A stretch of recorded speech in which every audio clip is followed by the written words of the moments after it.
जय श्री राधे।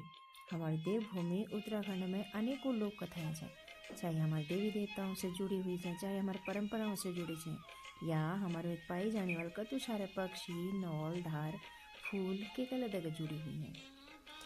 हमारे यहाँ एक बहुत प्रचलित परंपरा है भेटुली और चैता महनम पाषणी वाल घुघुती। जब चैता महनम घुघुती बाजी तो हर ब्याही हुई चेलियाँ का वो मैं तैयार है और वो सोच नहीं कि वर्ष भर चाहे मैद पे बाब या भय को आओ या ना आओ, लेकिन अब चैता महल में जरूर है के लीजिए भेटुल देना लीजिए। भेटुली स्वरूप बदली गो, पहले में पकवान अच्छी, अब महंगी महंगी मिठाई, फल फूल इत्यादि होंगे, पर भेटुली परंपरा आज भी जन्म से। यह परंपरा जुड़ी छू एक भय और बैणी कहानी लगी, यानी घुघुती और चैतू के साथ, जो कि तो भाई बहनों की कहानी है। कहा जाता है कि घुघुती वही घुघुती लड़की है जो कि सदैव के लिए घुघुती के रूप में हमारे उत्तराखंड में विद्यमान है। आइए सुनते हैं घुघुती और चैतू की बहुत सुंदर कहानी को अंत तक सुनिएगा, यकीन मानिएगा। यदि आप भाव से कहानी सुनेंगे तो आपकी आंखों से अश्रु निकलेंगे कि कैसे एक ब्याही हुई बहन अपने मायके का इंतज़ार करती रहती थी उस पुराने पहाड़ में, जहाँ काम काज के बीच में और लड़कियों को मायके जाने का बिल्कुल मौका नहीं मिलता था और ना ही कोई संपर्क हो पाता था। साल साल तक कोई संपर्क नहीं हो पाता था। यह कहानी है घुघुती और उसके भाई चैतू की, और ऐसी ही लोक कथा है जिससे भेटुली परंपरा का जन्म हुआ। आइए सुनते हैं। एक लड़की थी जिसका नाम घुघुती था।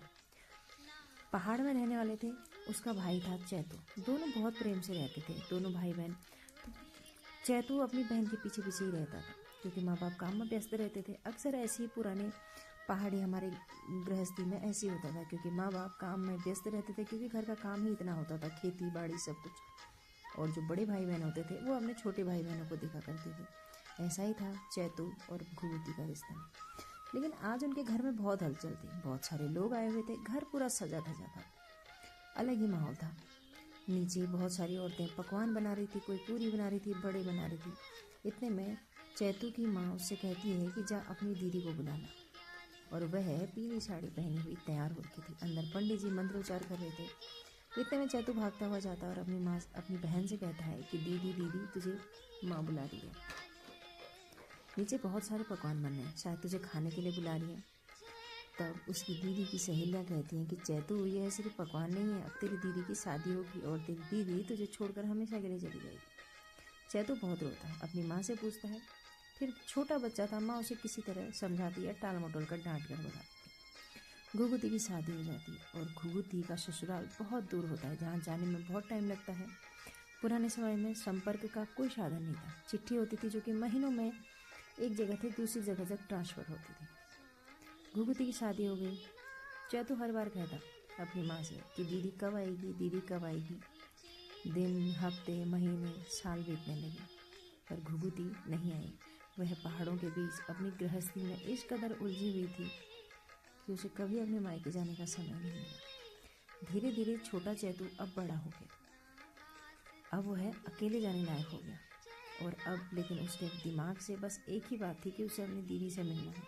उसकी दीदी नहीं है। बस अब चैतू अपनी माँ से हट करता है कि वह दीदी के ससुराल जाएगा, क्योंकि वह इतना बड़ा हो गया है कि वह दीदी के ससुराल अकेले आ जा सकता है।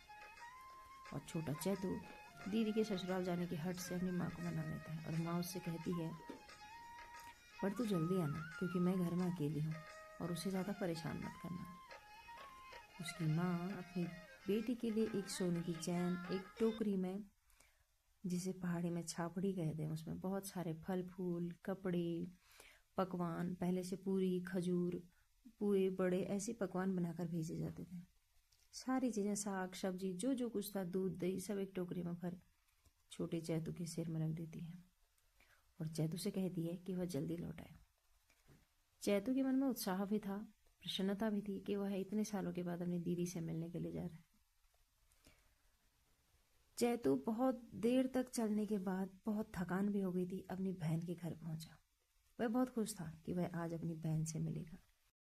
वह उत्साह में अपनी बहन के घर पहुंचा, पर जैसे ही वह अपनी बहन के घर पहुंचा तो उसने देखा कि उसकी बहन आराम से सोई हुई थी।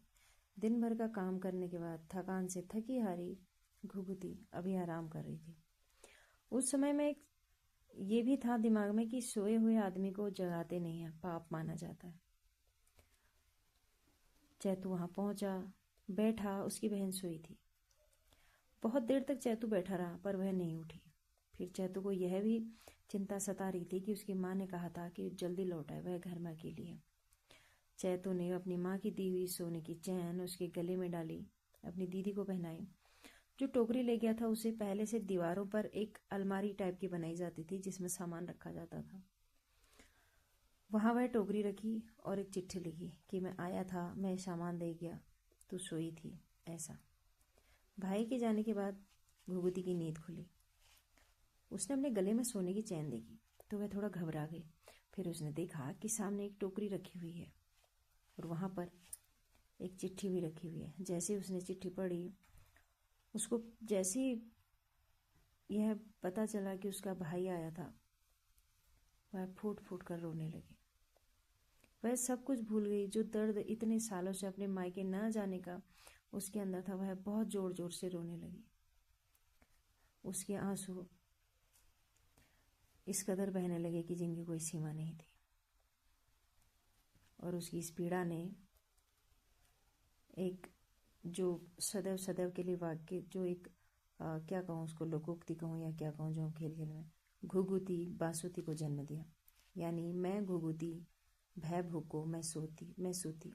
यानी मेरा भाई भूखा रहा और मैं सोती रही, और वो रोती रही रोती रही रोती रही। कहते हैं कि यही घुघुती बाद में घुघुती पक्षी बनी। और आज भी चैत के महीने में जब घुघुती बाजती है तो कहते हैं सभी ब्याही हुई लड़कियों को अपने मायके की याद आती है। यह आस है उन बेटियों की कि कोई आगे पीछे आए ना हुए पर साल में एक बार, यानी चैत के महीने में, उनके भाई, उनके पिता, कोई ना कोई उनके ससुराल जरूर आएंगे। चाहे ससुराल में कितनी ही संपन्नता हो या मायके में कितनी ही विपन्नता हो, पर चैत के महीने में बेटियों को यह भेटुली दिया जाती है।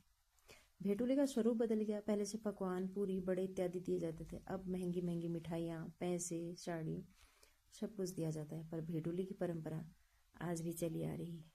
और यही है घुघुती की, जो कि चैत के महीने में रोती है या गाती है पता नहीं। ये उसी बेटी की, उसी बहन की पुकार है जो आज भी हमारे उत्तराखंड में मौजूद है। और इस चैत के महीने पे ना जाने कितने ही गाने बने जो कि मायके की याद दिलाती है। तो आपको कहानी कैसी लगी? ऐसी ही लोक कथाओं को सुनने के लिए प्लीज़ लाइक, शेयर, सब्सक्राइब। यदि आपके पास कोई उत्तराखंड से जुड़ी हुई या आपके लोकल स्थान से जुड़ी हुई लोक कथा हो तो उसे भी भेजें। राधे राधे।